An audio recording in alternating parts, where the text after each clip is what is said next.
Şemus Alpsoy ve babası Mehmet Emin Alpsoy, Ankara Sincan F2 kapalı cezaevindeyken 15 Temmuz darbe girişimi neticesinde özellikle FETÖ'den yakalanan şahısların Ankara'daki cezaevlerine götürülmesi sonucunda Tekirdağ F tipi kapalı cezaevine gönderildiler.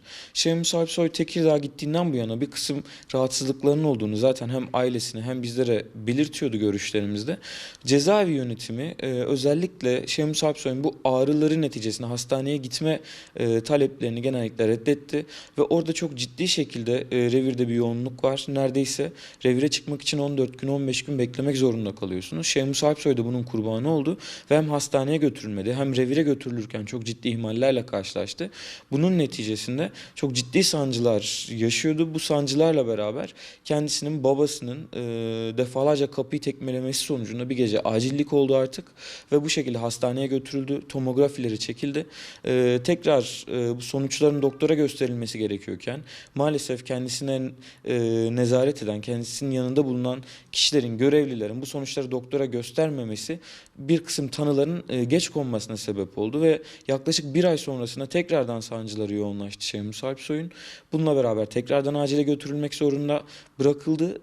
Bu defa bir operasyon yapıldı. Özellikle bağırsağın bir bölümü dışarıya çıkarıldı ve bir torba takıldı.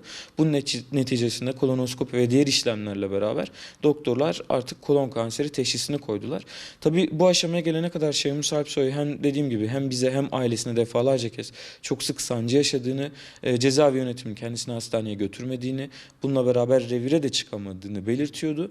Bu neticesinde, bu ihmaller neticesinde de maalesef Şemus Alpsoy'un geç konmuş bir tanısı var. Bununla beraber tedavi sürecinin bu andan itibaren çok ciddi ve sağlıklı bir şekilde yürütülmesi gerekiyor.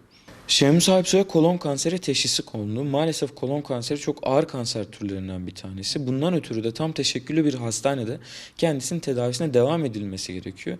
Bu cezaevi koşullarında olması mümkün değil.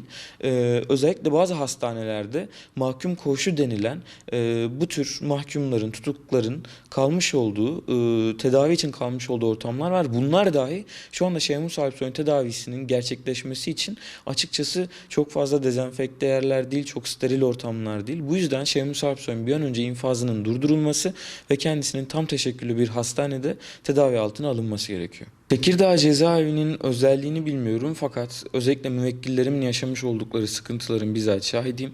Ben müvekkillerin bu sorunlarıyla alakalı cezaevi yönetimiyle görüşmeye çalıştığımda maalesef kendileriyle görüşemedim. Yani ne cezaevi müdürüyle ne cezaevi müdür yardımcılarıyla görüşemedim.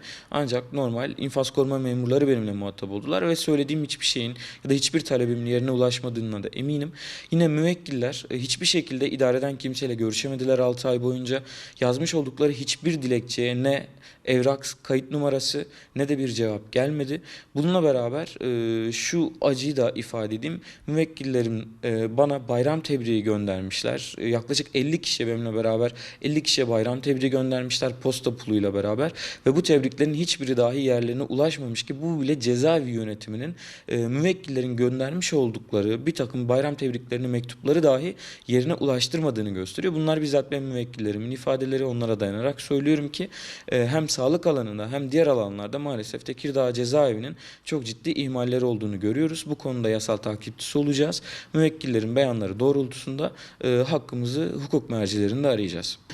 Şemus Alpsoy Tekirdağ cezaevine gittiğinden bu yana maalesef en azından rahatsızlığın hissedildiği ve belirginleştiği dönem olarak bakabiliriz. Yaklaşık 6-7 aydır Temmuz'dan sonra gittiler. Cezaevi yönetimi kendisinin talepleri doğrultusunda hastaneye götürmediği için, revire çıkamadığı için, tetkikleri yapılmadığı için ve tetkiklerin kontrolü de doktora götürülüp onaylatılmadığı için veya doktor haberdar edilmediği için müvekkilin tanısı çok geç kondu. Bundan dolayı da evet Tekirdağ cezaevi ve cezaevi yöneticileri ve oradaki ilgililer her kimse bu rahatsızlıktan sorumludurlar ve bunun hem idari hem adli bir soruşturmayla hesabını vermelidirler. Mehmet Emin Alpsoy yaklaşık 70 yaşında hatta 70 yaşını aşkın maalesef kemik erimesi ve hepatit B rahatsızlığıyla mücadele etmekte. Yürümekte ciddi şekilde zorluk yaşıyor. Adeta iki büklüm bir şekilde yanımıza gelip gidiyor. Özellikle Tekirdağ cezaevindeyken çok ciddi sıkıntılar yaşıyordu. Bugün Ankara Sincan cezaevine tekrardan nakledildiler. Bunun neticesinde kendisinin de sağlık durumunun tekrardan ele alınmasını ümit ediyoruz. Kendisi de dediğim gibi hem yaşlılığın hem diğer hastalıkların etkisi altında. Biz her zaman şunu dile getirmeye çalışıyoruz. Cezaevleri evet kişilerin işlemiş oldukları suçlar neticesinde götürülmüş ve belli bir süre bırakılmış oldukları yerler, ama bu yerlerin eza evlerine, eziyet evlerine dönüştürülmemesi gerekiyor. Sağlık çok insani bir durum. Bu insani durumun ihmal edilmemesi ve her kim olursa olsun muhakkak sağlık koşullarının yeniden ele alınması gerekiyor. Dolayısıyla aksi takdirde cezaevi değil, maalesef eziyet evlerinden bahsetmemiz gerekecek ki bu hem Türk yasalarına, Türk Ceza Kanunu'na, diğer ilgili yasalara ve Avrupa İnsan Hakları Sözleşmesi'ne de aykırılık teşkil ediyor.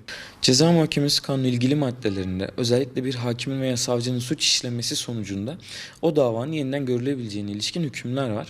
Bugün FETÖ ve diğer gizli yapılanmaların, diğer derin oluşumların özellikle İslami yapılar üzerine çok ciddi baskıları ve bunun neticesinde sahte delillerle veya diğer iftiralarla çok ağır mesnetli yargılamalar yürüttüğünü görüyorsunuz. Bugün de hala bu yargılamaların sonucunda yüzlerce insan haksız yere cezaevlerinde tutuluyor.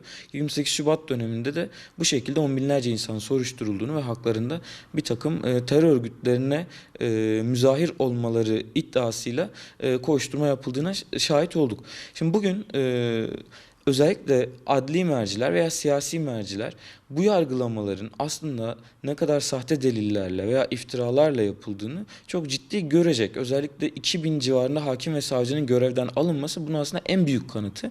Eğer 2000 hakim ve savcı bugün tutuklu şekilde cezaevlerinde bulunuyorsa veya mesleklerinden ihraç edilmişse bu yargımızın çok ciddi bir ihmalden geçtiğinin ve adeta terör örgütlerinin yuvası haline geldiğinin göstergesi. Özellikle siyasi olarak görülen davalarda bu kişilerin vermiş olduğu kararların muhakkak yeniden ele alınması, dosyaların delil durumunun yeniden incelenmesi gerekiyor.